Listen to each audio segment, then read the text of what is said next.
Technology has come so far in the last 28 years.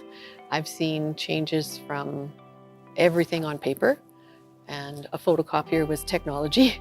And my media class at university taught us how to use overhead projectors and film projectors. We do not use film projectors or overhead projectors anymore because they're ancient technology. We have smart boards for projecting ideas. We have online video access and instant access to anything we want. Especially in the last 6 years or even the last decade, we've gone from PC machines that are stuck to desks to laptops. And then from laptops, we've gone to some tablets and smaller netbooks or Chromebooks where they charge fast, they can be used for multiple classes of the day. And then same with now teachers are using cell phones and students bring their own devices so that we do not have to worry about going to a computer lab. And that's some of the things that we are looking at transitioning out, is having a formalized computer lab. I think when learning technologies are effectively integrated into the classroom, I see a combination of things happening. I see students working with pen and pencil, and I see at the same time another student beside that person working on a computer. I don't often, especially at the elementary level, it's so important that they develop those basic skills of reading and writing, that they need to be using a pencil and putting that idea on paper. But there are some that struggle. So in an ideal classroom, when they have access to technology that will take that struggle away for them, where they can use speech to text or they can use a keyboard to get their ideas on the paper, I think that's a really nice balance in the classroom.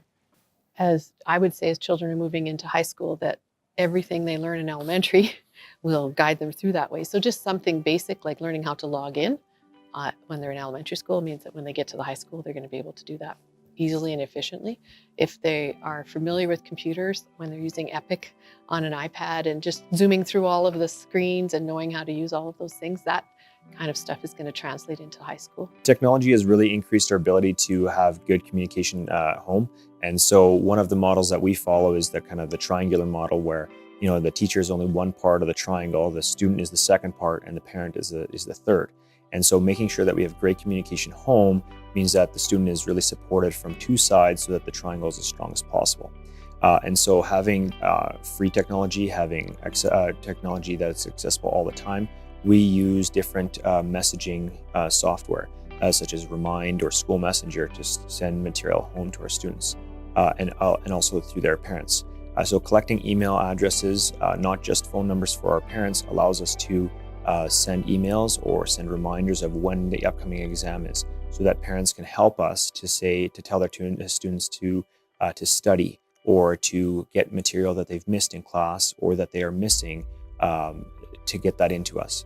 And so that school communication makes sure that, again, we're supporting our students from all aspects, not just us as a teacher, but also with the parent on our side.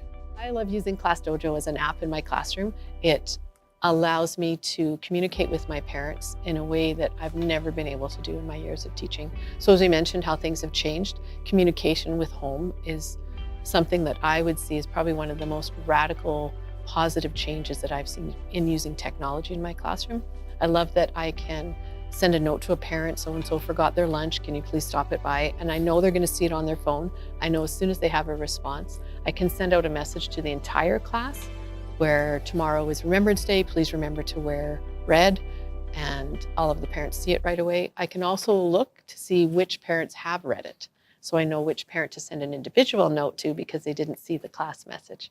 I can communicate with my parents, show them what their students' goals are. There's a portfolio option in Class Dojo that allows the kids to record themselves, and they can do that. They know how to push the record button and make a video for themselves, and they can show their parents what their goals are.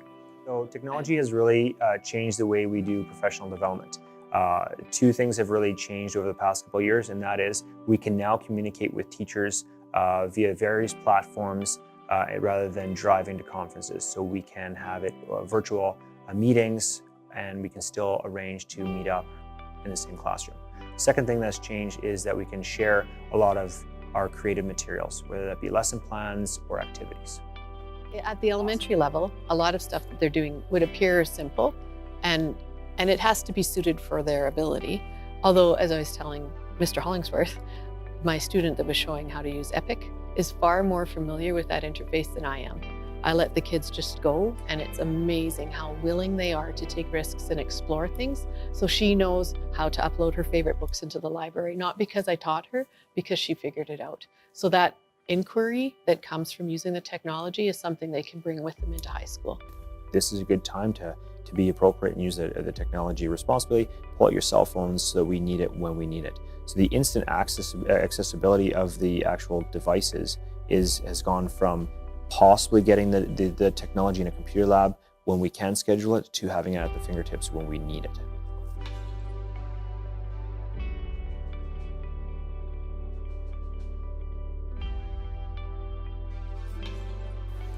And maybe just last thing, if you can just tell us a little bit about Star Bear and Oh yes, his experience. this is Star Bear. Star Bear travels with my students. When they are the star of the week, they take it home.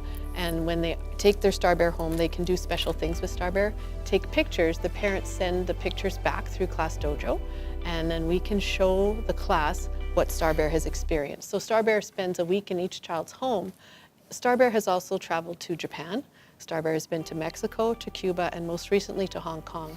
Star Bear went to Hong Kong with Evan when he returned to his homeland for a week in September, and the students got to see what Hong Kong looked like through the eyes of Star Bear.